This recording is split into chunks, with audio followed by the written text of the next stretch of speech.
What the Suffolk Business Board is focused on is the ideas, entrepreneurship and enterprise that is alive and well in Suffolk. The Suffolk Business Board was formed last year once the LEPs stopped functioning and the powers of the LEP were devolved to county councils. So Suffolk moved extremely quickly to establish a business board to develop a new economic strategy for Suffolk, and we recruited a board of dynamic and entrepreneurial people that offered themselves. We had over 60 applications for 15 or 16 places.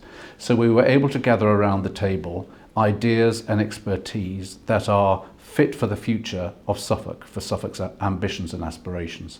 It's very exciting. And we then set about talking to business leaders, education leaders, further and higher education, voluntary sector and health, and many other interests around the county to look at what an economic strategy needs to look like. A key principle being that no one must be left behind. This is an economic strategy for young people who want opportunities, people in the workplace who want lifelong learning. It is to encourage businesses to come here to invest and grow and employ more people and to compete and win in the national and international marketplace. We have many world-class businesses that are here, thousands more with big ambitions for growth.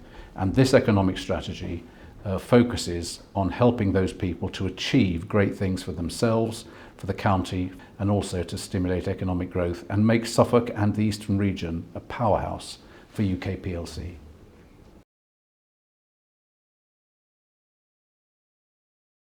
Well, we've got a £21 billion economy here in Suffolk, and we want to grow it by another 14 billion. So we are looking not just a broad brush approach to generally doing better and well. This is not a business as usual strategy.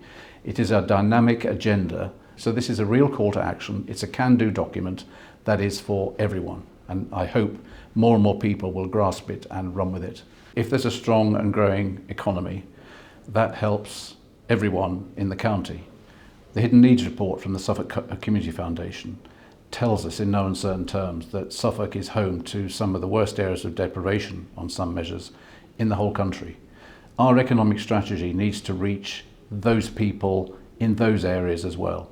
And I've seen it in a number of roles that I've played around the county for many years, where a strong economy can reach out and help people, not only existing businesses to grow and develop, but to help individual talent be inspired. Well, it's interesting. I mean, the Business Board, in its short year of existence so far, has identified and been flexible in terms of the economic headwinds. I mean, we formed the board, then we had a general election and a change of government in the UK, and I've no need to sit here and tell the thousands of businesses in Suffolk exactly what the challenges as well as opportunities are.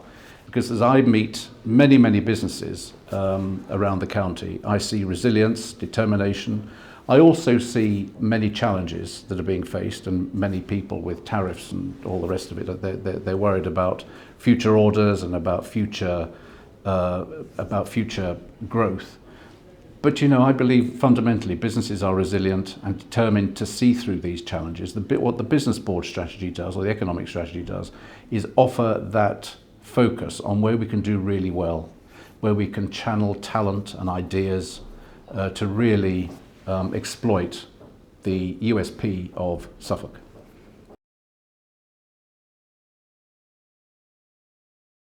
Suffolk cannot operate in isolation. We have to look at the regional context, which we are doing with Cambridge and Peterborough, with Norfolk, with Essex. I think we're being successful. We've already had a joint meeting of the Norfolk and Suffolk Business Boards to look at propositions for investment and growth, what we're saying to government, what our offer is to government, and what our ask is from government. And I'm confident that's working well.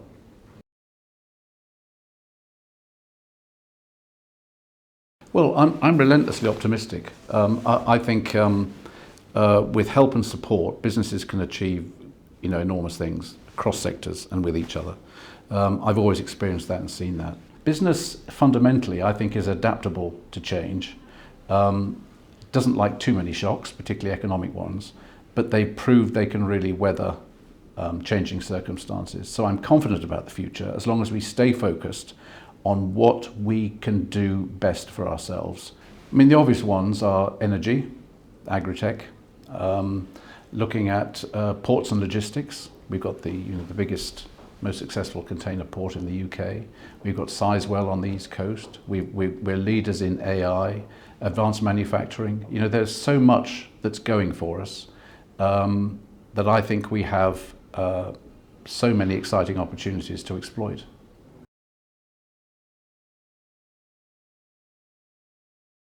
Yes, there are, and the ones I would point to would be ICT, digital and creative, life sciences, financial services probably, but looking also at advanced manufacturing, trading, health and social care, and of course the all too vital visitor economy, which is worth some 700 million, but its potential to grow across the east of England.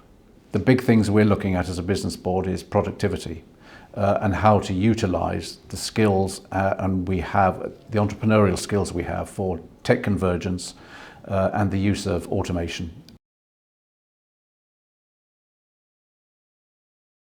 It used to be said several years ago, and I experienced this when I spoke to particularly young people, the general perception was that you had to leave Suffolk in order to do well for yourself.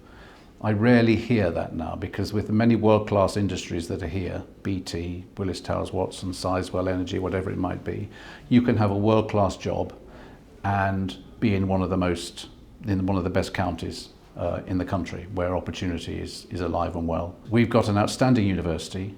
We've got equally outstanding, 3 outstanding further education colleges in Bury St Edmunds, here in Ipswich and in Lowestoft.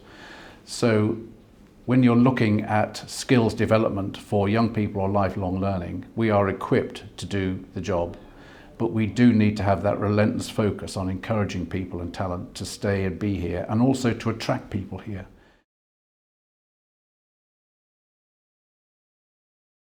It would be more than impertinent of me to say I'd want to change anything about a county that is fundamentally wonderful, and we all live and work here and love it. But if I did have that magic wand, and thank you for it, I'd want Suffolk to be more collaborative. What I see in Suffolk is a lot of amazing people doing remarkable things, but in silos largely.